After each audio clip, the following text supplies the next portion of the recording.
Dried up. I don't even have to do a survey to ask you, have you ever been in a dried up season? You know what I'm talking about? Where your money is funny and your change is strange. Where you can't get a sandwich on credit. Everything has dried up. Nobody's got nothing. You broke, they broke. You're living from paycheck to paycheck.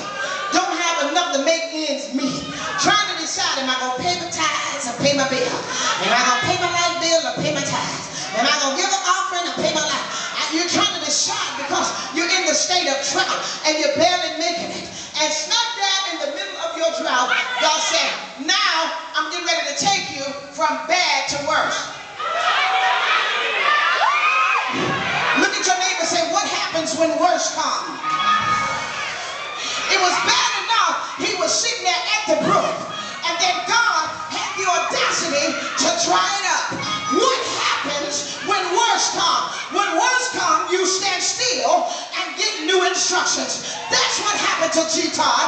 The worst came, and it looked like you all were going under, but you stood still and got new instructions, and the Lord said, now go over to Zarephath. And when you get to Zarephath, it's not going to be much better than where you are, but I'm getting ready to give you a 3-year miracle that's going to blow your mind because you dared to pass the test.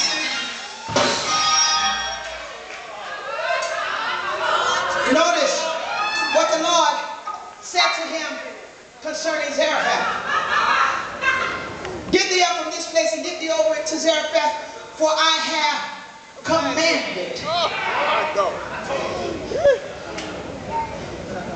The voice of authority has spoke and said that when you get there, I know you're hungry because I'm cutting off your supply over there to send you to over here.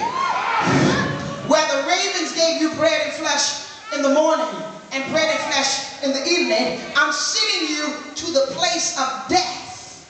Why was it the place of death? Because all she had was enough to eat and die.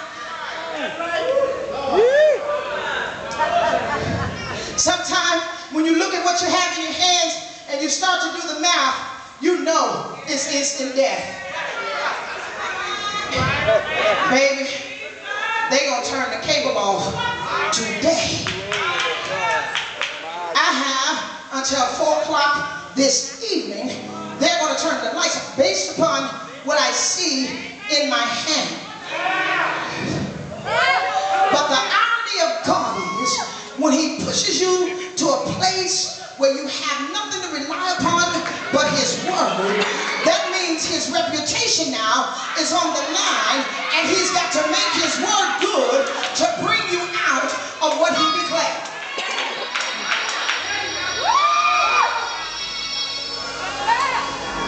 Look at your neighbor and say, now you may not believe this when I tell you this. You can't die now, you look too good.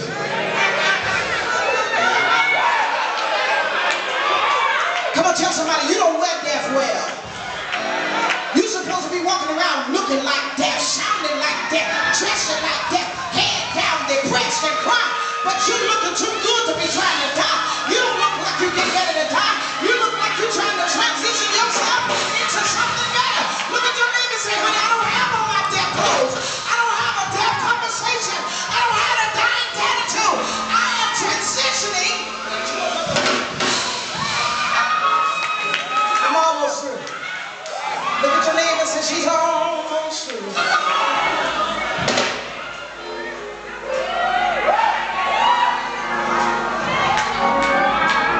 Can I tell you something? The miracle of you going through, the miracle and the blessing of you going through means that now you've tied God's hands according to the word that he has to bring you. That's right. He has to.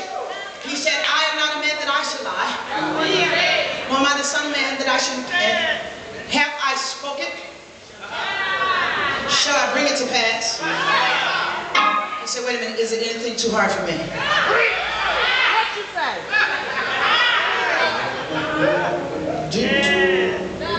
Do you know? Let me do it like this. According to Revelations, the objective of the enemy is to be the accuser of the brethren.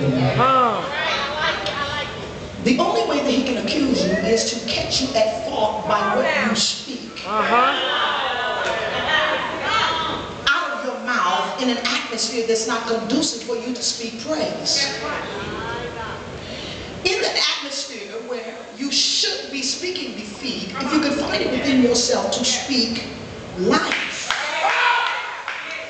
then he loses his credibility in the court of law. In the court of law, the objective of the prosecutor is to get to the heart of the matter, to investigate the situation, to find out who is the guilty party. So they have what is called witnesses.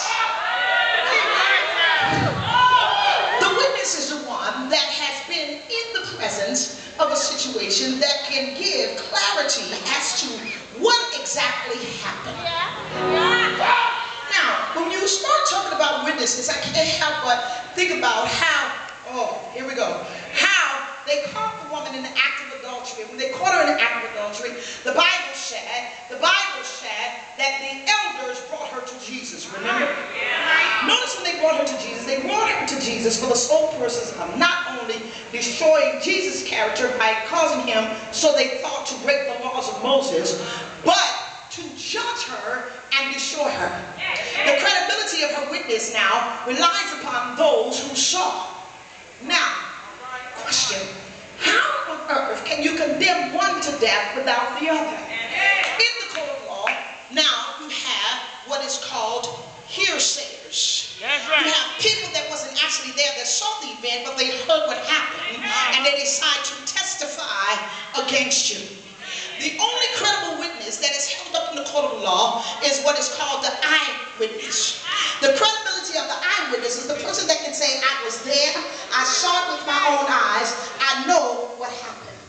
When they begin to question the eyewitness, they discredit the hearsayers because the hearsayers have no validity to their statement. It is only based upon what somebody told them. Oh, see, y'all ain't following me.